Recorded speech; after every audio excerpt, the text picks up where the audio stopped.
कातर खटाव मैदानाचा सेमी क्रमांक 7 सुटला आहे. सेमी क्रमांक 7मध्ये आपल्या निमगावकरांचा सावकार आणि शेवाळ्यावांचा पाखऱ्या विरुद्ध घाणणकरांचा दुर्गा आणि बाकासूरसोबत मागच्या मैदानामध्ये पडला 1 नंबर केला गोकुळ. हा एक टॉपचा पायरा मित्रांनो, आपला टॉपशी सेमी लढत बघायला भेटली. पाखऱ्याचा पायरा होता निमगाव सावकार, तर दुर्गाचा पायरा होता तो गोकुळ. आणि 2 गाड्यांमध्ये तुफान अशी लढत झाली, परंतु निकाल रेषा जशी जवळ येईल तेव्हा निकाल घेतला तो गोकुळने. आणि गोकुळसोबत कोण होतं तर मित्रांनो, आज गोकुळसोबत होता तो घाणणकरांचा दुर्गा. मित्रांनो, चालू सीझनमधलं टॉपमध्ये पळतो, त्याचा घाणणकरांचा बाबा पळतो, असं दुर्गासुद्धा पळतो.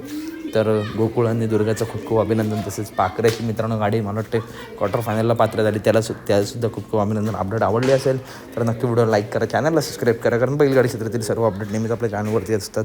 चला तर भेटूया पुढच्या व्हिडिओमध्ये. धन्यवाद मित्रांनो. व्हिडिओ लाईक करा, चॅनलला सबस्क्राईब करा. धन्यवाद.